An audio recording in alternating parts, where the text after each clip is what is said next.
Well, we're doing this event on the eve of the SAARC summit because we believe in the concept of inception, bringing an idea to people and letting it become their idea. And here we have the heads of state of all of the South Asian nations, and the Himalayas interconnects all of these countries, whether it is the glaciers themselves, the downstream effect, or the rising seas that are caused by the melting glaciers.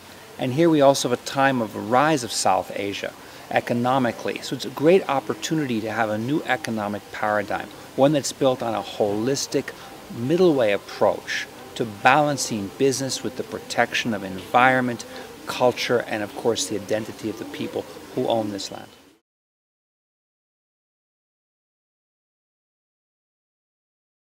The SAARC Declaration is really calling for the leaders of SAARC to take into consideration and bring on their agenda the Himalayan consensus as a holistic, fresh economic paradigm, one that emphasizes the integrity of our environment as core to the evolution of people and society, and to do it through very pragmatic policies of supporting business through fiscal and credit policies to be able to allow business to be drivers through innovation for protection of the environment, for reaching zero carbon solutions to energy, and also through methods like inclusive finance, microfinance, to empower communities to protect the integrity of those communities.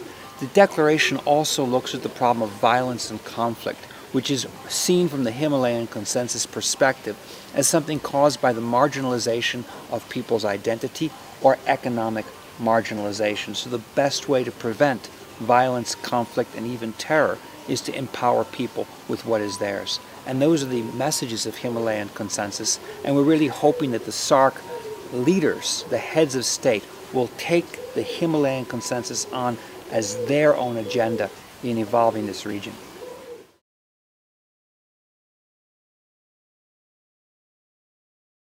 What we're doing next year is we're going to convene a summit in Bhutan, and the reason for doing this is to bring together multi-stakeholders, that is environmentalists, civil society, grassroots pioneers who've solved real problems in their villages and communities, problems of cultural integrity, environment, energy, agriculture, and let them tell their story, together with business and financial leaders, to be able to evolve an economic paradigm that works. This is not about theory coming in from outside. It's not about Harvard professors or Washington think tanks brewing up some alchemy for development. It's about people who've actually addressed the challenges of development and who themselves have the solutions. But how do we scale those solutions with capital to make them greater, more efficient, and more effective? And that's what the summit is about, to bring also government in the room, not to speak, but to listen,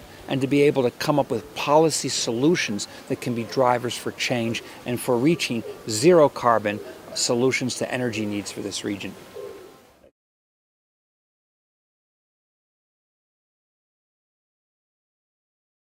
Nepal is the Himalayas. I mean, it's right here.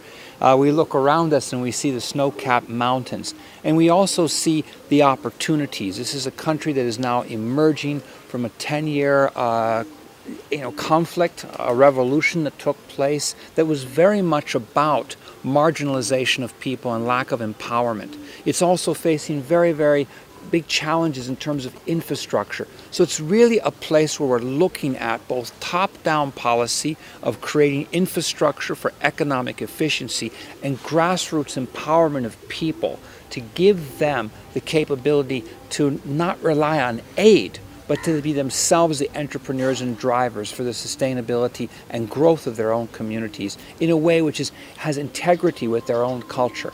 Of course, this is also a country of enormous diversity, and it is in some ways, you could say, the Switzerland of South Asia, a neutral country between all the other countries of South Asia that can reach out to everybody. So it's a great place to have an inception of a new idea.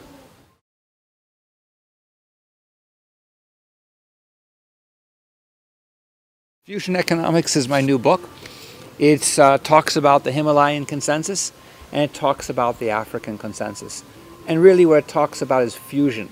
We have to come to an end of saying, oh, this is socialism versus capitalism, market versus planning. You need both.